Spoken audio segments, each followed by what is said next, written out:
je suis avec un profil évitant et qu'est-ce que ça vient chercher chez moi? Pourquoi je suis avec une personne de ce profil-là? Donc je suis Sophie Patterson, je suis spécialiste des questions des profils d'attachement, que ce soit évitant, anxieux ou chaotique, et je travaille également sur les questions de confiance en soi et d'estime de soi.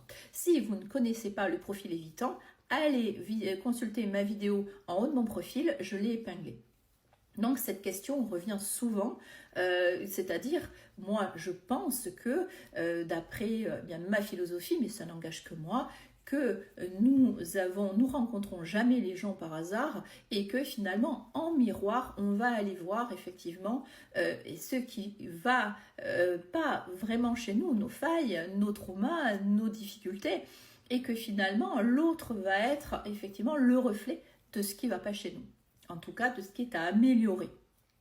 Je pense qu'on a chacun à travailler sur soi, quels que soient nos profils de toute façon. Donc évidemment que qu'est-ce que ça va chercher chez moi? Ça va chercher des choses qui ne sont pas réglées. Ça va chercher, alors en général, les choses étant faites comme ça, les profils anxieux sont attirés par les profils évitants et vice-versa. Donc je rappelle que ce sont deux profils insécures ensemble. Donc forcément que pour trouver un équilibre, quand on est déjà de deux profils insécures, c'est compliqué. C'est pour ça que le travail sur soi est quasiment inévitable, que ce soit d'un côté ou de l'autre. Au moins engagé par une des deux personnes. De toute façon, on ne le fait pas que pour l'autre, on le fait vraiment pour soi, pour s'améliorer. C'est une évidence.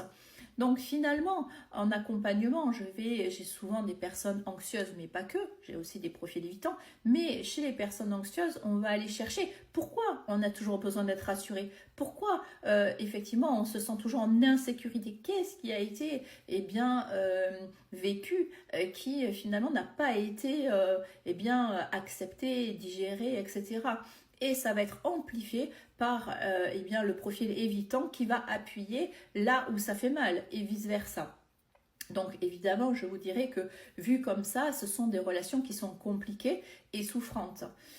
Donc je vous engage effectivement à travailler sur vous parce que de toute façon, on sera toujours gagnant si on fait cette démarche-là, et j'insiste bien sur le fait que on l'a fait pour soi-même. C'est ça qui est important. Parce que souvent, on me dit, oui, mais Sophie, moi, je suis avec un profil évitant, mais lui, il fait rien.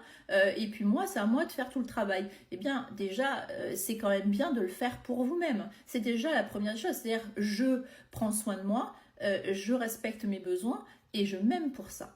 Donc ça, c'est important de faire cette démarche aussi.